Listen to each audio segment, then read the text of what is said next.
ఉమ్మడి వరంగల్ జిల్లా వ్యాప్తంగా దేవి శరన్నవరాత్రి ఉత్సవాలు అత్యంత వైభవంగా జరుగుతున్నాయి. అమ్మవారి ఆలయాలకు పెద్ద ఎత్తున భక్తులు తరలివస్తున్నారు. భద్రకాళి అమ్మవారి దేవస్థానం 1000 స్తంభాల గుడిలో అమ్మవారు మహిషాసురమర్దిని అలంకారంలో దర్శనమిచ్చారు. ఇక 9వ రోజు అమ్మవారికి వివిధ రకాల హోమాలు నిర్వహించి ఇవాళ పూర్ణాహుతి కార్యక్రమాలను నిర్వహించారు వేద పండితులు. భక్తులు భారీగా తరలివచ్చి హోమాల్లో పాల్గొన్నారు. ఇందుకు సంబంధించి మరిన్ని వివరాలు కృష్ణమోహన్ అందిస్తారు. దేవీ శరన్నవరాత్రి ఉత్సవాలు వరంగల్ ఉమ్మడి జిల్లా వ్యాప్తంగా అత్యంత వైభవంగా జరుగుతున్నాయి.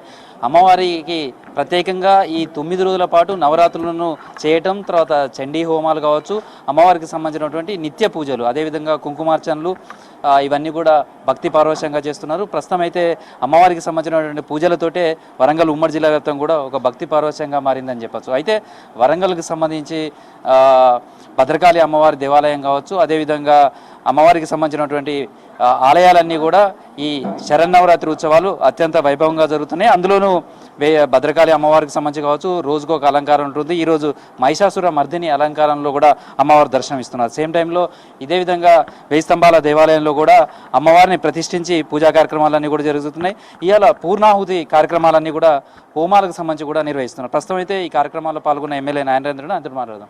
ఎట్లా ఉన్నాయి సార్ ఈ దేవి శరన్నవరాత్రి ఉత్సవాలు ఏ విధంగా జరుగుతున్నాయి? ఉదయం నుంచి కూడా చూస్తే ఎక్కడ చూసినా, ఏ టెంపుల్ చూసినా మీరే కనిపిస్తున్నారు. టీచర్స్ కాలనీ ఫేజ్ 2లో ప్రతి సంవత్సరం మంచిగా ఘనంగా నిర్వహించుకుంటుంటారు. ఈసారి పూర్ణాహుతికి నేను రావటం నిజంగా నా అదృష్టంగా భావిస్తున్నా. ఉదయాన్నే భద్రకాళి అమ్మవారి టెంపుల్లో కూడా పూర్ణాహుతిలో పాల్గొని గుళ్ళు కూడా అన్ని తిరుగుతూ, వీలైన కాడికి తిరుగుతూ, ఇలా పూర్ణాహుతిలో పాల్గొనటం అంటే అది చాలా పుణ్యం చేసుకుంటేనే ఎందుకంటే 9 రోజులు కష్టపడి హోమాలు, యజ్ఞాలు ఇవన్నీ చేసిన తర్వాత పూర్ణాహుతికి 1000 ఏనుగుల బలం ఉంటుంది అంటారు పురోహితులు వెనకటికెళ్ళి నుంచి కూడా.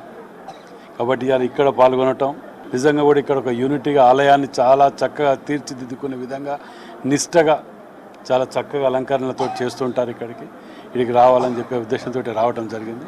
అందరికీ కూడా భగవంతుడు అమ్మవారిని ఆయురారోగ్యాలు, సుఖ సంతోషాలతో ఉండాలని కోరుకుంటున్నాను. ప్రస్తుతం అయితే భక్తులు కూడా పెద్ద ఎత్తున ఆలయాల్లో కనిపిస్తున్నారు. ఎక్కడ చూసినా కానీ హోమాలు కావచ్చు, లేదా చండీయాగాలకు సంబంధించి కావచ్చు, లేదా రకరకాల పూజలతోటి వచ్చే భక్తులతోటి ఆలయాలన్నీ కిక్కిరిసిపోతున్నాయి. ఎటు చూసినా భక్త జనసందోహంతో మారుమవుతుంది. ప్రస్తుతం అయితే అన్ని ఆలయాలలో కూడా దేవీ శరన్నవరాత్రి ఉత్సవాలతో అయితే భక్తులతోటి గిటగిలాడుతున్నాయి. అమ్మవారి నామస్మరణతోటే మారుమవుతున్నాయి.